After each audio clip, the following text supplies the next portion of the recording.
Conheça o Cotai Project. O Cotai Project pretende desenvolver um ecossistema financeiro global que dará 100% de anonimato, liberdade geográfica e financeira para todos os usuários de criptomoedas do mundo. O ecossistema consiste em uma corretora de criptomoedas, um banco digital internacional e um gateway de pagamento em cripto. Tudo isso dentro da Cotai Wallet. Não perca essa oportunidade e acesse o nosso site. Link na descrição do vídeo. Mas o negócio da XP é acusação de pirâmide. Vamos falar disso. Podemos falar daqui a pouquinho sobre a questão da XP. Que é mais grave ainda. Mas o fato é que o problema é o problema do agenciamento que o Taleb fala. É quando os interesses não estão alinhados. O cara quer te vender um negócio para ele ganhar o spread dele lá. Ele tem um escritório no Barueri Camboriú, o filho dele estuda na escola bilíngue, 10 pau, entendeu? Ele tem um carro de 200 mil, ele precisa te vender um negócio lá Pra manter o bagulho rodando. Pra ganhar o dinheiro lá, porque ele vive daquilo. Então ele vai tentar te vender, te engambelar, digamos assim, porque é a meta dele, ele precisa lá, é a sobrevivência dele, ele acaba se justificando moralmente de que, minha família e tal, né? Tudo bem. O problema é que ele tem um benefício que não compensa o risco que ele está te colocando. É uma destruição de valor, por causa de uma falta de alinhamento no interesse. Sim. Então, a empresa de investimento do futuro, a empresa de investimento que vai pegar, que todo mundo vai querer investir nela, é aquela empresa de investimento que tem um produto de investimento muito bom, que dá muito lucro, e que o resultado que ela tem de você é um pedaço do lucro, que é a performance. A performance é a coisa mais skin the game que uma instituição financeira pode fazer, que é o quê? Eu ganho com você, não ganho de você. Muda completamente a relação das coisas. Então, a coisa mais honesta que existe hoje é você abrir um hedge fund, você abrir um produto de investimento que você divide os resultados com o seu cliente e que se ele perder, pelo menos você não ganha. No mínimo você não ganha. Eu acho isso um absurdo, na moral, Roxo. Cara, qualquer gestor de fundo é basicamente o seguinte, é taxa de administração, certo? Sim. E taxa de performance. Sim. Aí você abre um fundo lá. Uhum. Eu te dou dinheiro. Perfeito. Se der certo, é 20% seu. Se der errado, eu perco meu dinheiro e você não perde nada. Então, é um negócio que... A performance, ela tem que ser tipo 110, 120% do CDI. Ela não pode ser qualquer dinheiro que ganhar, o gestor fica com um pedaço. O gestor só vai ganhar dinheiro de você se você bater um benchmark muito grande. Sim, mas e se der errado? Pelo menos ele não ganha, entendeu? Porque o problema do agente autônomo é que ele ganha sempre. Ele sempre vai ganhar. Falando das corretoras. O problema do autônomo, do assessor e tal, é que ele sempre ganha, entendeu? Não importa se você vai ganhar ou vai perder e tal, ele sempre ganha. Eu estou sendo procurado por muitos investidores que foram prejudicados que querem que eu faça pareceres sobre opções. Porque eles foram orientados muito mal pelas corretoras e alguns merecem gente isso. Falando que a taxa de juros no Brasil ia cair. Perfeito, que o dólar ia não sei o quê. E incentivando, vendendo produto e o cliente quebra e a corretora não tá nem aí, entendeu? Então, assim, o alinhamento vai acontecer quando você tiver uma empresa de investimento que só ganha dinheiro se o cliente ganhar. E só se ele ganhar acima de um certo tanto, entendeu? Porque senão... não tem alinhamento, entendeu? Quem ganhou dinheiro na corrida do ouro lá na Califórnia não foi o cara que foi buscar o ouro. Foi o cara que vendia a picareta e o burrinho, entendeu?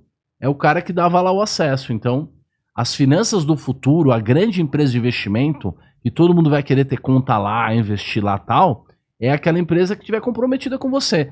Que tiver um negócio que ganhe muito dinheiro, ganhe dinheiro acima da média, com risco baixo e que divida o resultado com um pedaço menor do resultado.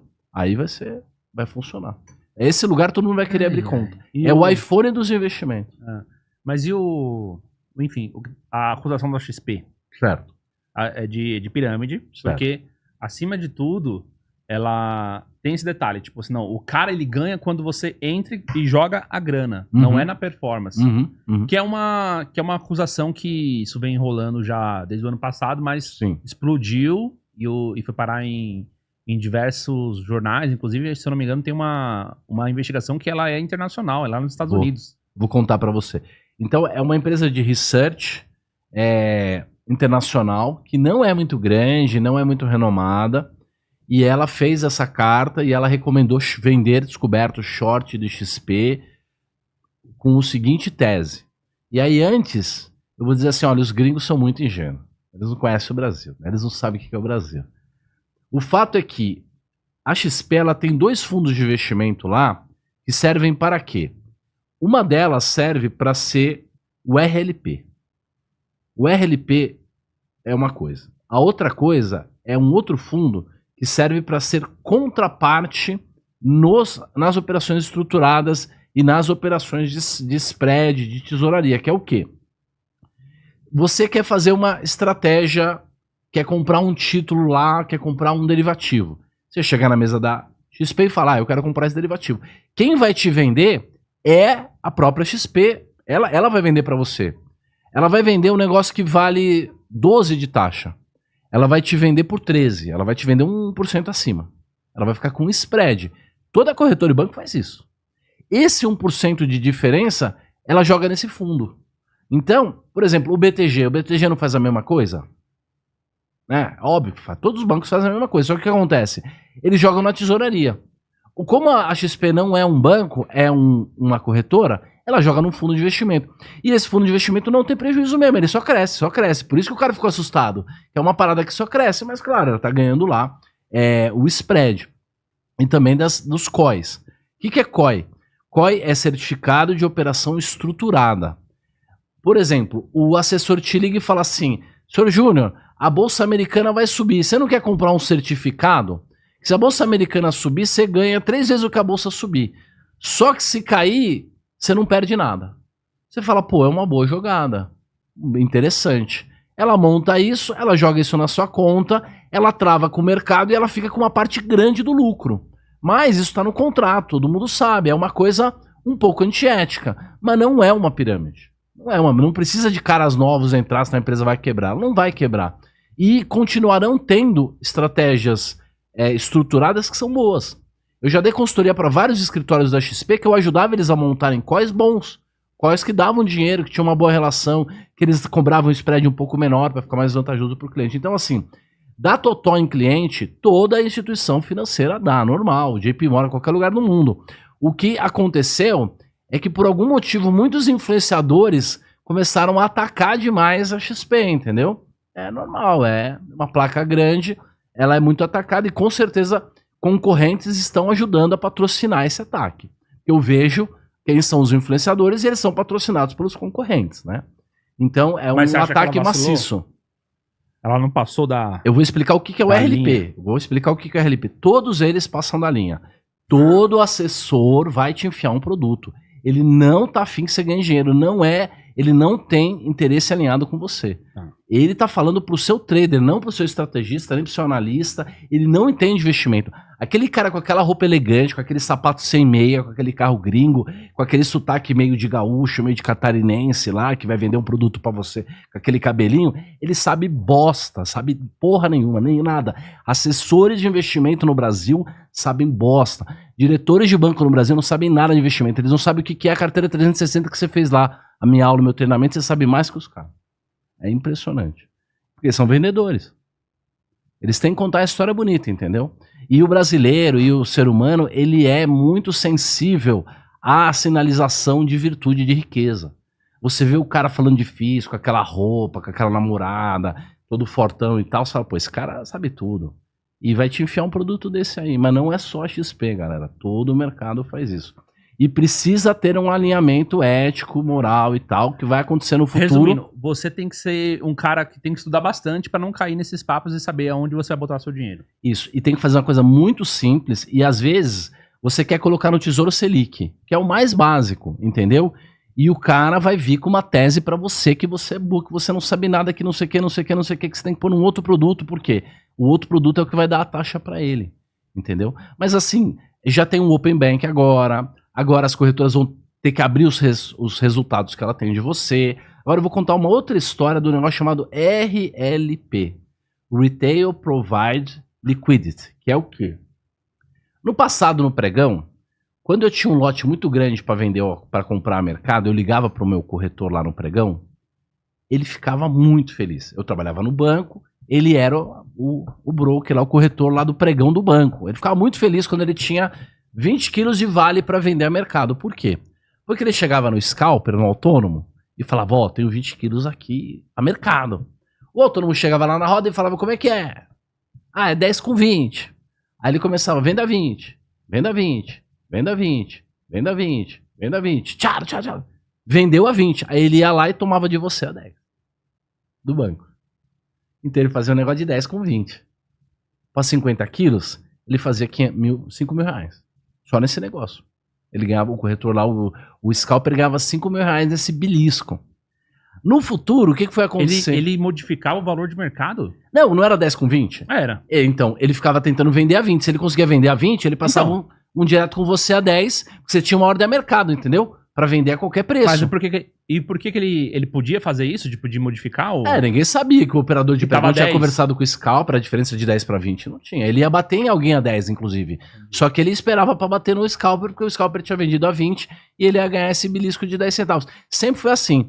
Na sexta-feira, os assessores, os assistentes e tal, o pessoal mais bagrinho da bolsa, fazia uma fila para ganhar a ajuda da semana. Os scalpers davam $100 para cada assistente de pregão na sexta-feira. Para a alegria da sexta-feira da galera. Então era assim que funcionava. O que as corretoras começaram a fazer? Elas começaram a montar um software que você tem aqui um cliente institucional, que é um banco gringo. Aqui você tem um monte de sardinhazinha operando aqui. Aí a sardinhazinha tem um negócio lá que é 10 com 20. Ela vai lá e vai vender a 10. A mercado. Ela vai vender lá a 10. O que a corretora faz? Ela congela a ordem de venda 10 da sardinha. Tá? Vai lá em todos os institucionais que fazem um negócio chamado high frequency, alta frequência, que tudo isso acontece muito rápido. Ele oferece uma venda a 10 para esses caras, faz um leilão reverso, isso acontece no milésimo de segundo, e sai a 13 e a 14 lá, a XP, que foi a primeira que inventou isso. Por isso que eu tô falando o nome da XP, mas todas têm a RLP, que é uma coisa gringa, inclusive, que quem criou foi, eu acho que foi a Charles Schwab lá fora. O que ela faz? Ela compra do Sardinha a 10 e vende pro institucional a 14 e fica com o belisco de 4 centavos. Então aquele que o scalper ganhava lá 20 anos atrás na malandragem, a corretora agora é ela que ganha. Porque ela toma do Sardinha no bola e faz um leilão reverso no milésimo de segundo e vende pro autônomo. Então, pro fundo gringo de high frequency. Então, a corretagem tá a milhão. Por isso que eles não cobram corretagem. Por isso tem um monte de corretora que não cobra corretagem.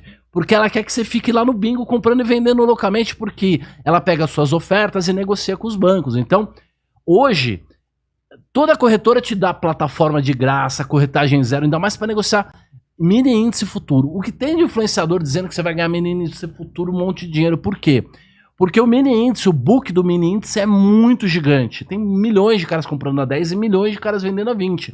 Então, quando chega um Zé Mané lá que vai zerar um day trade que ele fez lá num gráfico e ele sai batendo 50 contratos, o que a corretora faz? O RLP congela a venda no bola, faz um leilão reverso e fica com a diferença no RLP. E isso que 30%, 40% do resultado das corretoras hoje é o belisco do RLP. É por isso que o cara ficou assustado. Por isso que o cara ficou assustado, o gringo. Uhum. Por isso que ele fala, estão roubando os clientes. Mas a Bolsa, a BMS, o Instituto lá de Auditoria da Bolsa e a CVM viram isso, tipo 10 anos atrás, multaram as corretoras em 10 milhões de reais, elas pagaram a multa e isso foi regularizado. Então hoje é permitido. Principalmente dá muito lucro se você tem duas corretoras com marcas diferentes e uma delas é atrasada. Entendeu? Então você tem uma corretora meio atrasada, que é da pessoa física, e você tem uma outra rapidinha. Então toda hora a pessoa física vai estar levando o belisco. É assim que funciona. Então, de fato, é nebuloso. De fato, a gente precisa criar um novo sistema em que a instituição esteja alinhada com o cliente. Mas isso só é possível agora, com a tecnologia, a modernidade. Pô, hoje é muito melhor do que era na década de 80, era muito pior, entendeu? Mas ainda tem toda essa sujeira.